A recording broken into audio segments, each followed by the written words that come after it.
having a discussion about a really challenging topic with someone who you disagree deeply with, perhaps even someone who you might kind of think has views that represent the scum of the earth, that is an extraordinarily difficult thing to do. And it takes practice. To get that practice in, you need to be getting the feedback, just like learning any other skill.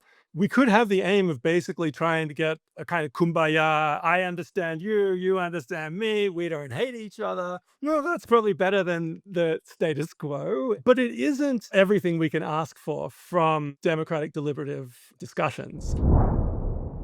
Tell us what Sway does. So Sway is a chat platform that we've built primarily for students, but we hope to expand it. So it's like WhatsApp or iMessage with two crucial differences. One is that you can only talk to people you disagree with. And the second is that we provide AI scaffolding to try and make these discussions go as well as possible, because we're especially focused on challenging discussions about controversial or taboo subjects. But not only that, but that is like our core interest. And so what we've tried to do is build AI scaffolding to help people have these discussions better. Yeah. So if you just put two people who disagree with each other about something in a room, or you put them in an online chat room, they're not necessarily going to have a particularly good discussion. In fact, there are studies that show that when you do this, sometimes you see people becoming more polarized with each other. So we think it's really important to structure these discussions in a useful way. The ideal, you might think, would be to have an experienced human teacher or mediator to do this. But that's just extraordinarily resource intensive and very, very expensive. So, what we tried to do is we tried to design an AI system to be a very helpful guide to help students talk to each other about difficult things, and to be there to help clarify things, to make sure that they understand each other, to make sure that things don't get excessively tense, or if they do get tense, that they're still focused on the issues that matter to the conversation. To even have an interest in having civil discourse, that's a principle of believing in an open society, and that conversation and critical thinking are primary and relevant. Would that be true? Is that kind of the founding principle? Like, why would you even endeavor to do this? So the project really grows out of a class that I taught at CMU called Dangerous Ideas in Science and Society. And so I started to teach that class in 2021 after myself just feeling that the speech climate on campus had become really stifling.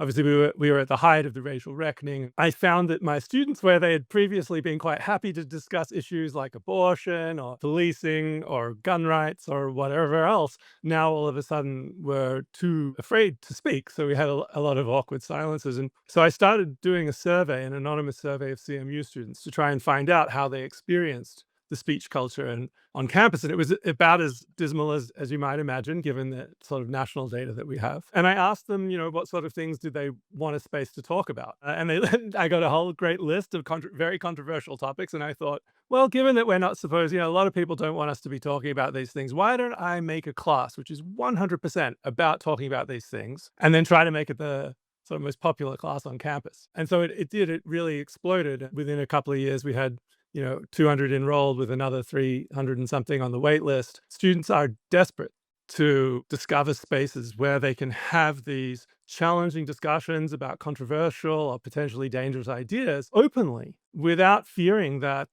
a misplaced word or an incorrect interpretation from one of their peers could tank their career prospects, or if they upset their professor, that might tank their grades. I really wanted to just give them a space where they could have those discussions, and it was an experiment, it was a gamble, but it turned out tons of students are really craving a space to have these discussions. They know they're challenging topics, they know they're controversial, and they know the answers aren't obvious, almost all of them. What does the AI do? Does the AI just moderate the discussion? Because there's a lot of, I guess, Alistair McIntyre would say, relativism in terms of these different ideas that people have, and neither one of them may be the idea that you're getting at. So what does the AI do? Does it have anything that it does itself, or is it just saying, hey, here's how to have a conversation? So imagine you and I, Jesse, are having a disagreement about something. So we can pick the topic. Maybe we're disagreeing about whether aliens exist, or something. Right. I'm on the pro side, you're on the anti side, and we start talking to Do I have to be on Well, actually, Jesse does and it I, have to be make it that me way? and Jesse, and we Yeah. debate this forever. I don't believe he believes. Okay. Okay, okay. So Jesse and Priscilla are having this. I'll remove myself from the discussion. So the two of you are having this debate, and Jesse makes one point, Priscilla makes another point, and the AI is basically there at every moment trying to decide whether it should come in and say something that it deems as being useful and helpful to the discussion. So maybe it sees that Jesse and Priscilla are not using the same word in the same way, or maybe the two of you are illustrating that you have some strong bias one way or the other that you maybe haven't reasoned through. So this AI agent in the room we call guide, because Right. its purpose is to guide the conversation. Sometimes we like to say it's not the sage on the stage, but the guide on the side. Ooh. That's not actually our saying, that comes from pedagogical research, Right. but it's there to jump in when it can tell that clarifying the discussion, clarifying the arguments, eliciting your reasons. You might not even realize what your reasons are until you start having a discussion. And if it's an unstructured discussion, it could kind of go in circles and you might not really make progress. You might be completely baffled why the other believes what they believe. So, a big purpose of the guide is to help you understand what each other thinks. So, what actually are your reasons? What are not your reasons? Did I have any misconceptions about why you thought this? So, guide will come in and make suggestions and ask questions and really challenge the users, really challenge the students. Okay, so we just discussed whether aliens exist or don't, but what if it's something like, well, I think murdering people is better with knives and you think murdering people is better with guns? What does the guide do? I haven't tested that particular scenario. We Hopefully do it'll have say fun. murdering is not good, period. I mean, hopefully it'll make a value judgment at some point. I hope that doesn't just kill the YouTube algorithm. My point is just you could pick some other topic. It's just that when I look through the Sway stuff, it feels like there's some impetus beneath it. You guys want to build a better world, so it's about educating people. But at the core of that, does there have to be a Kantian philosophy? You guys are in the philosophy department. Does it have to be, Thomas Aquinas? Does somebody have to be rooted down there in the bottom of it, or is it completely unnecessary? I'm not sure if someone is rooted there at the bottom of it. The guide model is based on Anthropic's latest sonnet model, which is a very advanced model. I don't know if you've had much time to use it. I haven't played with that one yet. Not yet. It's one of my favorites. It's very personable, and it certainly has traits and characters that can really win your heart over. We've spent a lot of time trying to coax it into talking about things. There's a real challenge because there are a lot of topics where we want students to be able to have those discussions. Mm-hmm. So including topics like infanticide or abortion or euthanasia, or maybe even, recherche cases, cannibalism, moral responsibility for perversions, also, all the sorts of things that come up in the context of philosophical education. And we want it to never say, no, we can't talk about that. So I'm interested to know what would happen if you tried to have a discussion about whether it's better to murder someone with a gun or with a knife. Yeah. It does remind me a little bit of one of the deontic paradoxes that if you're going to murder someone, then you ought to murder them gently. Yeah. So maybe it would try and take Yeah. it that way and say, Yeah. well, supposing you're going to murder someone. Yeah. What I will say is that Guy does have some moral hard lines. So, other things being equal, murdering is wrong. That's something that Guide will endorse. So, if somebody's arguing that we should kill some members of a particular group, we should commit genocide, Guide's not going to be on board with that. Right. Guide's not going to be on board with torturing somebody for no reason. But do you bump into this particular model's biases in the product? Does it not affect Sway? Because all of the models have biases. I mean, the worst ones are when human beings try and influence them because that gets out of hand quickly. But do you bump into stuff like that? Do you have to factor that out somehow?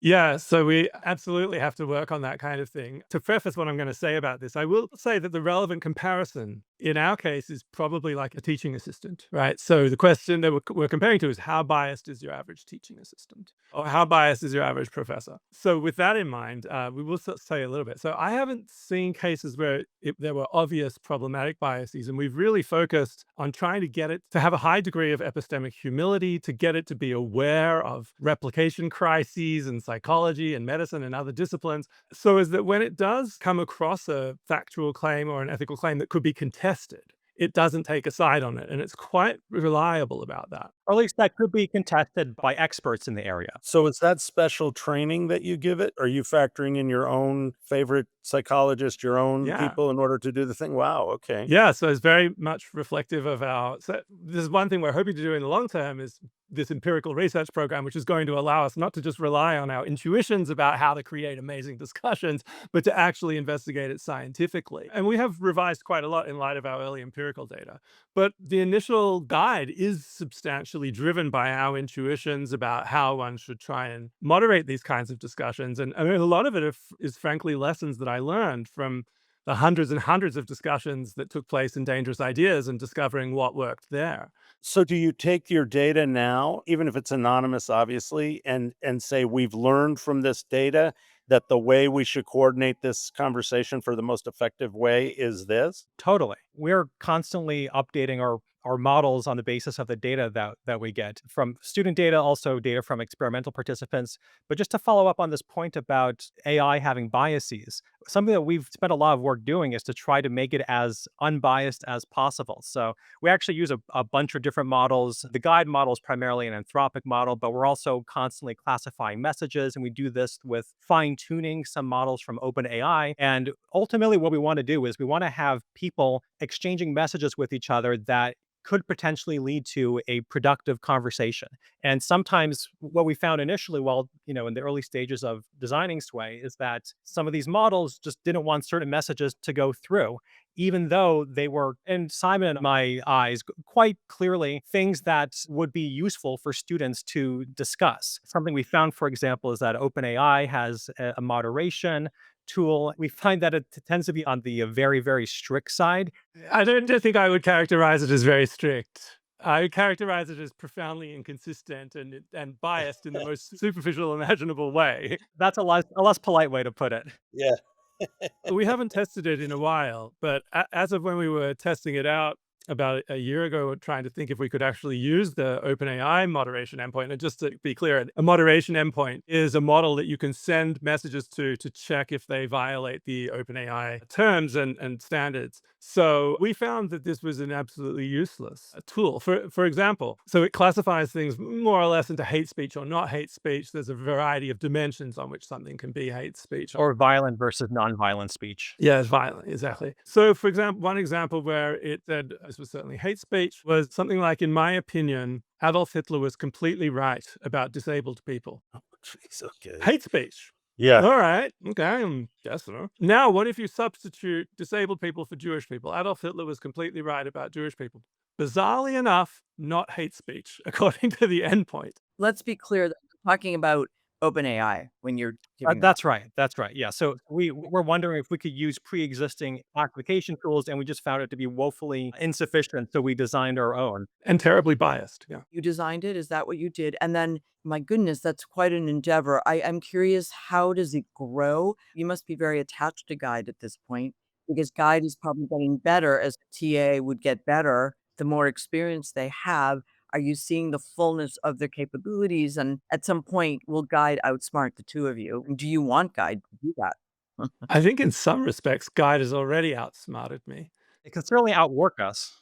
Infinite stamina, infinite patience, perfect memory. Yeah, we've seen Guide doing some really stunning stuff in the discussions that we've been hosting on our platform. It's extremely good at noticing inconsistencies that you might reveal over the course of a discussion, and then it'll remind you, but how does what you just said here about, whatever it might be, fetal personhood, how does that relate to this earlier claim you made? It's extraordinarily good at that. Or that might have been a claim that you made 2 days ago because this was an asynchronous discussion you're having with somebody. Right. We see it doing really interesting moves in the sort of logic and the dialectic of discussions. For example, we try to get it to provide a sense for the participants of whether they're relying on some kind of implicit or unspoken assumptions. It's pretty good at that. And sometimes it'll ask a participant, I noticed that you said you made this inference. That seems to be assuming the following. Can you defend that?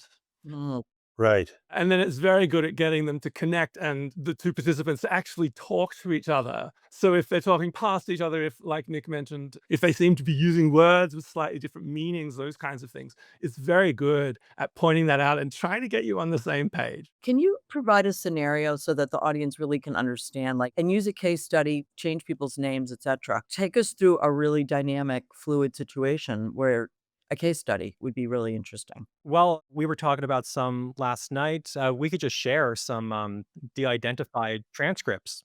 And oh, by the way, we can also give you guys the opportunity to play with Well, I Sway. think Jesse and I should go through it. I love that you're doing this on the university level, but I would also challenge, like, we need this in the real world. Yeah. Nick, when you first sit down to program the thing, is the first order of business to try and figure out how to structure a conversation? Well, we don't have a preconceived idea of how any particular conversation should be structured. It's probably the best way to structure it depends a lot on the participants, on the topic of conversation. So there are two main things we did. One was we basically designed the teaching philosophy of Guide and the moderation mediation philosophy of Guide using lessons from my teaching and Simon's teaching, as well as what's known in the social psychology research and pedagogical research. Also, we spent a huge amount of time trying to train the AI to correctly classify different messages. So what we actually did was we looked at thousands of messages, and Simon and I just went through them manually, the thousands of things that people have said to each other on social media, some constructive, some polite, respectful, some the complete opposite of that. And a question that we were constantly asking ourselves is, well, one, is this message perfectly fine to just send through as is? Is this at least not an unconstructive message to send? And then if not, is this irredeemably unconstructive? Like, is it just completely insulting the other person, using slurs, things like that? Or does it make a point that is worth making, at least in this conversation, but do so in a way that's just completely bad? That's just completely inappropriate, completely disrespectful. And in that case, we provide a rephrasing of the message that we offer to the user, which they could either choose to go with, or they could generate another one, or they could reject them. But Simon and I spent many, many hours classifying thousands of messages on these along these different categories. So the net result is when you compose a message that might have a needlessly angry tone, or you just put a little insult or a passive aggressive emoji or this kind of thing, and you try to send that message, Sway will come back to you and say, hey, here's a slightly different message that you might want to send instead. And our aim is to make that proposal capture what it was that was good about your thought and to express it in a way that you would recognize as your own thought, but just a lot more constructively. So it's sort of like a coach just tapping you on the shoulder and say, just before you say that. Civil discourse.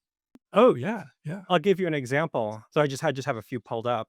Well, this is not necessarily irony, maybe just sarcasm and snark. Suppose somebody types, wow, WOWWW, okay then, and then some kind of like, I don't even know how to describe this emoji. It has a much better understanding of emojis than I do, by the way. It's a very fine-grained understanding of emojis. Wow, okay then.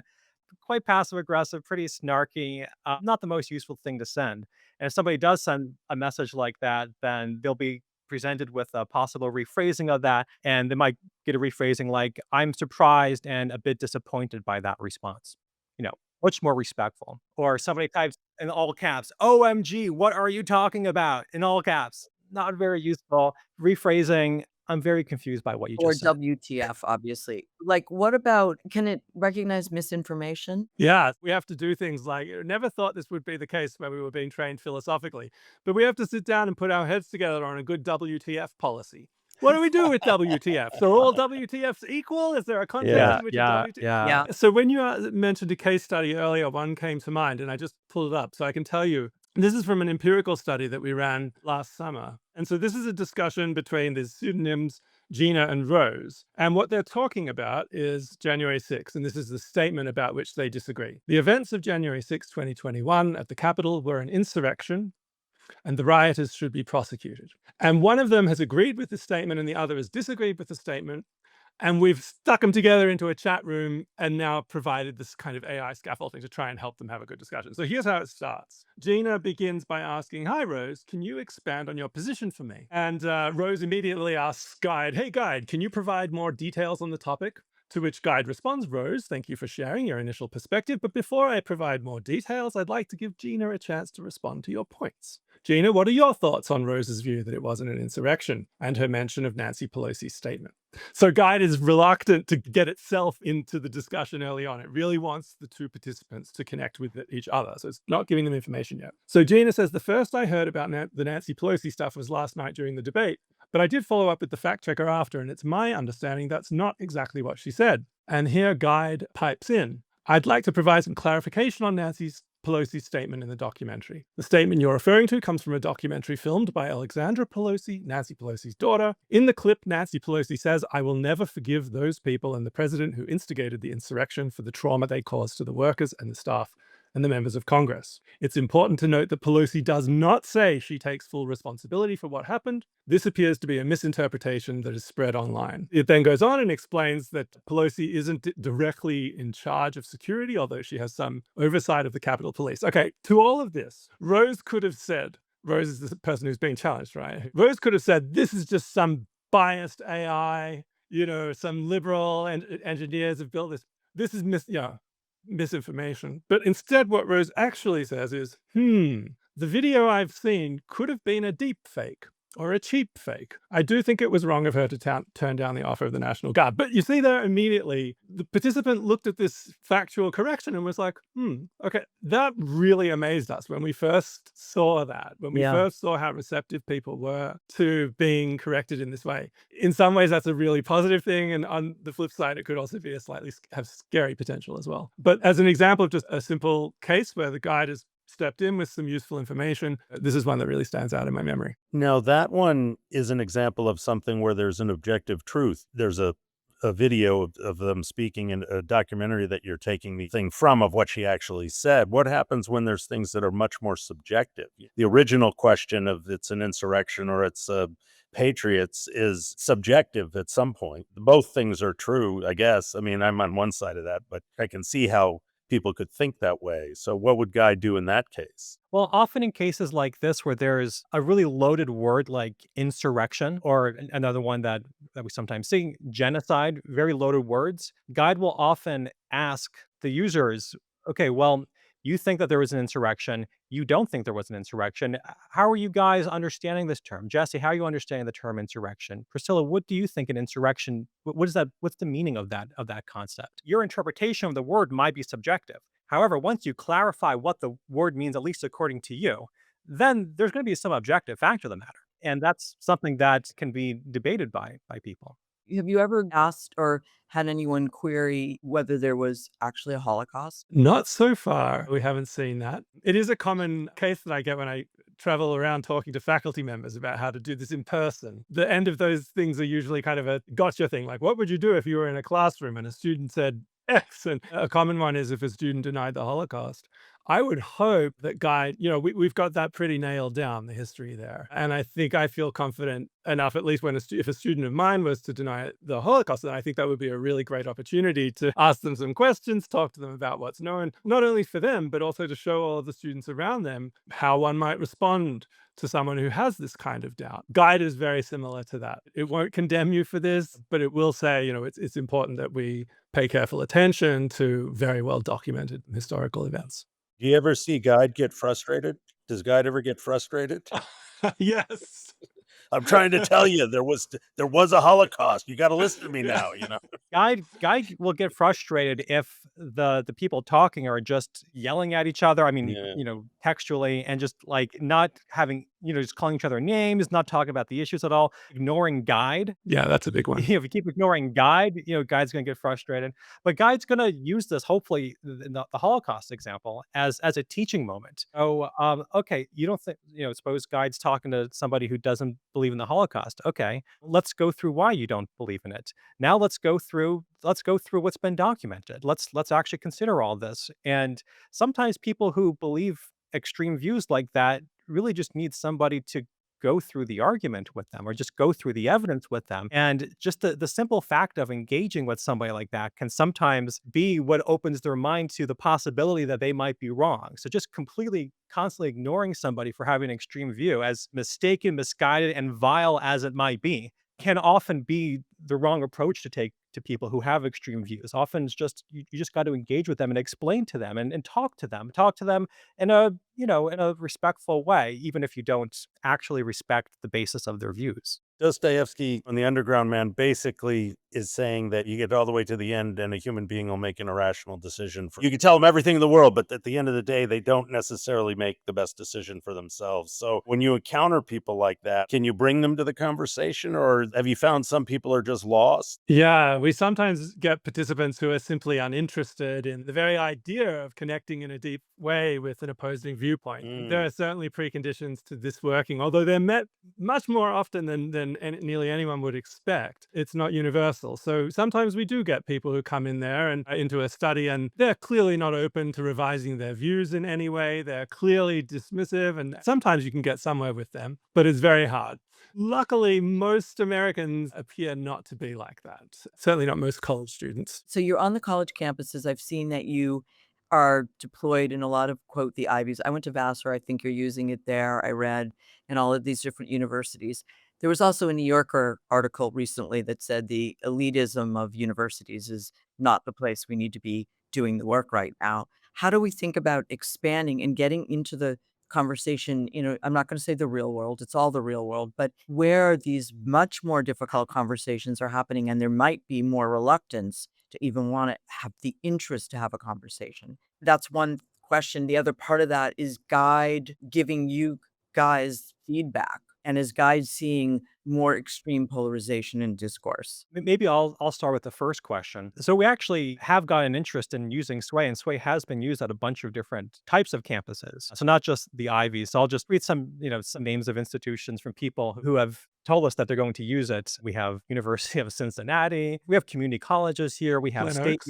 Glen Oaks. We have community colleges, state universities, liberal arts colleges, Bard College, for example. We have private universities have expressed interest. So, yeah, we are trying to get a large variety of different institutions to try out Sway and benefit their students there. And that's super important to us. So going back to our original motivation for doing this, so we had seen in this big class, Dangerous Ideas, that you could have these extraordinary discussions and that it was actually a pretty transformative class. And students' reflections at the end of it really indicate they've come to think very differently about the importance of engaging with opposing viewpoints, whether one should be shielded from offensive material and things. There are real transformations there. The trouble with it was I had 15 teaching assistants and graders, just to reach in that semester, it was just 200 students. There are very few places where you can pull together those kinds of resources. The more common thing that happens is the class just doesn't get taught, or it gets taught without discussion sections if there are too few TAs, or you might be somewhere which doesn't have a graduate program, and so there are no TAs. So one of the motivations here is to make it very accessible for faculty or for instructors who want to give their students these opportunities for meaningfully engaging in an intelligent and rigorous and open-minded way with opposing views, to make it dead easy for them to do it free and to really try and take care of as much of the logistics involved as we can using our platform, using these AI models. And that is, just like it's very important to us that we are reaching people at lots of different institutions. Me and Priscilla have worked at lots and lots of different universities, and she went to Vassar. I didn't. I can see different cultures when we do projects at different schools, including CMU and all sorts of different places. They all are of a certain kind of person. They end up either self-selecting or, whatever reason they get to a place where their sort of similar minds are organized around. Does Sway, have you tried it where you have a student from different cultural things? Somebody comes from Bangladesh, somebody comes from New York, and they're having this conversation. And does that, where words really do have different meanings and more difficulty and the nomenclature is a bit harder, how does it do with that kind of conversation? We've actually just started to roll out Sway on Coursera. We're working with an instructor on Coursera, Barbara Oakley, who has some fantastic courses on Coursera. And pretty soon it's going to be used on her very large course, Learning How to Learn, which has thousands of students from all around the world. So the US, Canada, but also India, Egypt, Spain, Germany, Brazil. So we're very excited to see how that's going to go, because so far it's been Americans generally, as well as American students specifically using it. So yeah, we're totally interested in that question and are going to find out a lot soon. At the end of the day, are you teaching critical thinking? Is this a reinforcement ultimately to get people into philosophy and, embrace critical thinking? Like a hidden thing in there? They don't know they're getting philosophy. It's just all of a sudden they got it. I think philosophy is Whether you studied philosophy or not, philosophical questions just arise in the course of a human life. It's pretty hard to avoid them, I think, just in virtue of the kinds of creatures that we are. So we're not trying to recruit people into philosophy, but I definitely think there's a real focus on trying to get people to think more clearly. To slow down is one of the biggest things, right? I mean, there's this real tendency that the first thought that pops into your head tends to be kind of stupid, but it also tends to be what you go with. Even that first step of just taking a moment to think about that first thought that you had, just that can provide a really big boost. But slow down, be clear, take your time. Don't argue to win, argue to try and understand. On the one hand, there's classes in debate and all of that, like, the art of debate. And we see a lot of that happening in our political structures. But in certain conversations that I've had, difficult conversations, the emotional injustice that I feel on somebody else's point of view on something, whether it's race relations, whatever it could be, the Holocaust, whatever. The first response is so emotional. It's almost like for me, I'm seeing the color of Nicholas's shirt, the red. How does Sway take on slowing down the emotional response? And how does it intuit? How does it know? Like that's an emotional response. Let's back up for a minute. Yeah, so first, I apologize for this difficult emotional experience you're having with respect to my red shirt. But second, yeah, we've designed guides to be a lot of things, and empathetic is one of them. So we do place a really high premium on reasoning, but it's also very important to have some acknowledgement that you're feeling a particular way. And we do find that guide is very good at discerning emotions. It's quite sensitive. It will be able to tell generally, unless you're so inscrutable that nobody other than your best friend would be able to tell that you're upset. Guide's generally going to be able to tell that you're upset, that you're bothered by something, that maybe you're anxious about something, maybe you're indignant about something, and will acknowledge those feelings, but nonetheless still propose a way to move forward by focusing on the issues. When I have my students are predominantly pro-choice. When I have a pro-life speaker come to class, and a male one at that, you can really see the emotional reactions in a lot of students. I think it's an open empirical question about what the best way to deal with those reactions is. My own feeling is this is just my hunch, is that you shouldn't give them too much attention. They tend to come and go pretty quickly. And if we can put something else that's interesting in front of you, you might just refocus on that. But it is an empirical question whether we should pause to acknowledge our emotions, or whether we should perhaps try to push on and say, okay, I can see you feel quite heated about this, but here's the argument we're dealing with, and I'd like to know which of the premises in particular you believe is false. So that's an empirical question that we want to study. This is a very difficult question because this is actually the intersection of the AI and a human being, which computers don't tend to do that well with, at least at the current time. Have you experimented with doing it with voice so that I could go on my Alexa and have a conversation? Hey, I'd love to have a conversation with somebody about this, and then have it moderate through voice. People search totally differently. I wonder if the conversations would be totally different. Great question. It's not something we've done yet. It's something that we want to do and plan to do somewhere down the line, but we haven't studied that yet. As Simon mentioned, these are open empirical questions. So we're studying these questions, but our initial design, which we continue to iterate upon, we're trying to take all the lessons that we've learned from civil discourse and social psychology and package it into this guide persona. A lot of approaches to civil discourse we think have focused too much on the civility side, emotional side, when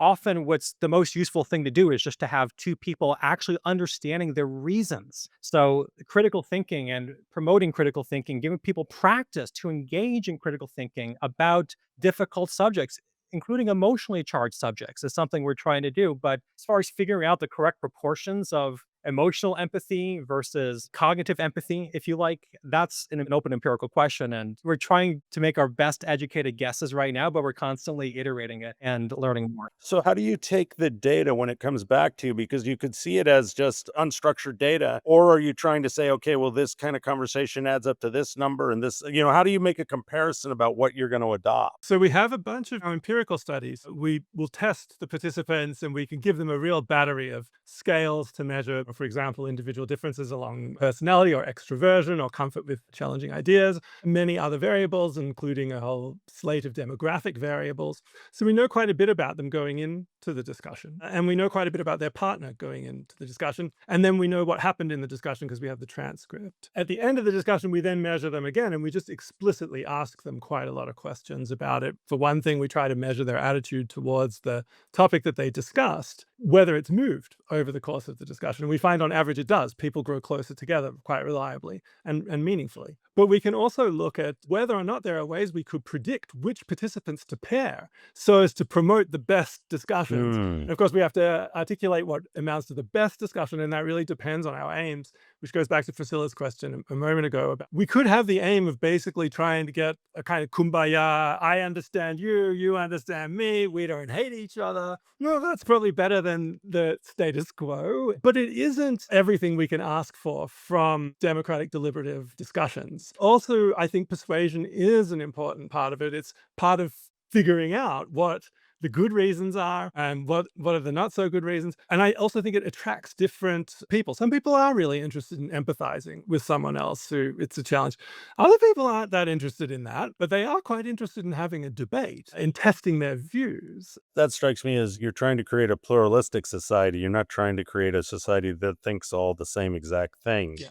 Will you guys ever make it into just its own standalone website? Or, on Twitter now, at the bottom it says, check if this fact is true. I don't know how much to trust that or not to trust it. But I mean, you could see this being integrated into the bottom of Twitter and saying, hey, well, do you see your view as this? Would you like to hear another view and debate your point of view? In other words, do you ever see it becoming just out for everybody to be able to use this? Yes, we do. It's not there right now because right now we're focusing on students and the educational sphere, but we absolutely want to and plan to do that in the future. In fact, in the coming months, we're going to try to do a limited rollout to the general public. Actually, it might be available by the time this video is posted. Yeah. But we totally believe that open conversations that are conducted in a structured way that promotes constructive discussion is something that the world needs. So people need to have better conversations. People need to learn how to disagree better with each other. It's actually not easy. I mean, it's like Yeah. you can't just read a book. I wonder, are we living in a time where people actually, it's difficult to have these kind of conversations? The muscle of critical thinking and thinking in general is being lost, in my opinion, a certain kind of thinking. I feel lazy intellectually a lot. I would rather tune out and watch my favorite thing on Netflix so I don't have to think about anything. How optimistic are you about not your product? That's great. The future of discourse and civil discourse. We're certainly making a gamble on it, investing as much as we are. I think that there really is some interest in the general public in this kind of discussion, but you're right that their muscles might have atrophied a little and you need some practice. And I think that practice has to have some properties to be useful here. So one thing it needs to be is pretty low stakes. You're not going to go from more or less a state where you're kind of averse to engaging with people who disagree with you about these topics about which you have very deep convictions. You're not going to go from that to relishing these conversations and wanting to get in person, go do that. So that's first thing, pretty low stakes. And we think we've got that worked out through this text-based chat. It is pretty low stakes. You can get out of there anytime you want. You're not, actually stuck in a room with anyone. And then it needs to be deliberate. It needs to have feedback that you get to help you, and that feedback has to come fast. Having a discussion about a really challenging topic with someone who you disagree deeply with, perhaps even someone who you might kind of think has views that represent the scum of the earth, that is an extraordinarily difficult thing to do, and it takes practice. Yeah. And to get that practice in, you need to be getting the feedback, just like learning any other skill. There's your bias against the scum of the earth right there.